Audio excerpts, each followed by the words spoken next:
বিগত প্রায় 53 বছর মধ্যে সবচেয়ে কম বোধে এবার নারীদের মনোনয়ন দেওয়া হয়েছে এবং সংসদে যারা বিরোধী দল সেই বিরোধী দলের একজন নারীকেও তারা মনোনয়ন দেয়নি। তো সেখানে ধরেন 2008 আমি কিন্তু ঢাকা 9 থেকে 2008 সালে আমি সরাসরি নির্বাচন করেছি। এবার আমি মানে পাশ করিনি, আমি এবার আমি সংরক্ষিত আসন থেকে নির্বাচিত হয়ে এসেছি। তো যে কথাটি আপা বলেছেন যে আসলে রাজনৈতিক দলগুলো মাথায় থাকে যে আমরা মানে ক্ষমতায় যাব, দলকে ক্ষমতা নিতে হবে। দীর্ঘদিনের আন্দোলন সংগ্রামের পরবর্তীতে সবগুলো দলীয় প্রচেষ্টা চালায় যে দলকে ক্ষমতায় নেওয়া যায়। সেখানে এই জিনিসটা মাথা থেকে যে নারীরা আসনগুলো থেকে জিতে আসতে পারবে কিনা, সেই জিনিসগুলো মাথায় রেখে হয়তো নমিনেশন, এটা একটা বড় কারণ হয়ে দাঁড়ায়।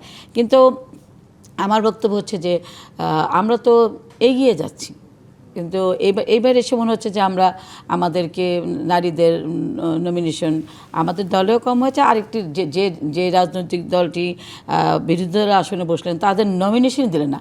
তো এইবার যদি তারা নমিনেশন নিতে না পারে, একটা এত বড় আন্দোলনের মধ্য দিয়ে, বৈষম্য বিরোধী আন্দোলনের মধ্য দিয়ে আমরা দল নির্বাচন করছি বা বিরোধী দল হোক সরকারি দল হোক, সেখানে যদি নমিনেশনই না দেয়, পরবর্তী তার কখন কি পরিবেশে সেটা কী হবে এটা আমার বোধগম্য নয়। তবে এটা এখানে অবশ্যই একটা মানে আমরা সকলেই আশাহত হয়েছি। তারপরে আমি যেটা বলতে চাচ্ছি যে আসলে রাজনৈতিক দলগুলো আপনি যেটা বলেছেন, আসলে পশ্চাৎপদ নারীদেরকে আপনি এগিয়ে নিয়ে যাওয়ার ক্ষেত্রে সংরক্ষিত আসনগুলি দেওয়া হয়। এখন আপনি বাড়ানোর কথাও কিন্তু বারবার বলা হয়েছে, হ্যাঁ, আমাদের বছরেও আসলে সংরক্ষিত আসন সংখ্যা বাড়ছে না। না, বিগত সরকারে তো প্রথমে 30 থেকে 35 থেকে 50 হয়েছে। আমাদের আসলে এখনকার বাস্তবতায় না, আমাদের নির্বাচনী ম্যানিফেস্টোতে কিন্তু আছে আমাদের আসন সংখ্যা বাড়াবে। হ্যাঁ,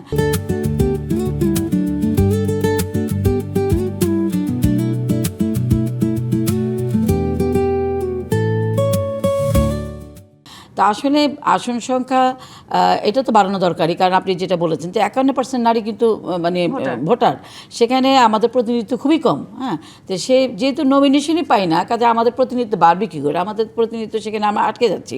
তারপরে আমরা যেটা মনে করি যে এই যে সংরক্ষিত আসনগুলো রাখা দরকার।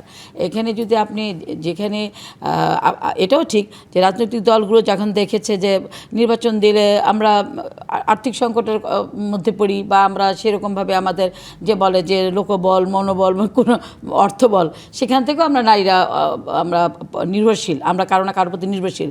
সে কারণে আমাদের বিষয়গুলো আমরা সেভাবে এগোতে পারছি না। তবে আশার বিষয় যে আমরা এখন থেকে যদি আমরা যারা নারী সংরক্ষিত আসন থেকে নির্বাচিত হয়ে আসি, তারা যদি একটি নির্দিষ্ট এলাকাকে ধরে তারা যদি কাজ করে, এই 5টা বছর যদি আমরা কাজ করতে পারি, তো অবশ্যই আমার মনে হয় যে সেখানেও আসলে অনেক বক্তব্য আছে বা আলোচনা আছে যে আদৌ আসলে সংরক্ষিত নারী আসনে যারা আসলে আছেন এমপি, তারা ওই আসনটিতে গিয়ে সেখানকার যিনি এমপি, নির্বাচিত এমপি, তাকে আসলে পেছনে রেখে কাজ করার সুযোগ তাদের হয় কিনা। না, আমি মনে করি সেখানে মানে দ্বন্দ্বের দরকার নাই, তারা আসলে দেন কিনা, না সেটা দিবেন, আদায় করে নিতে হবে।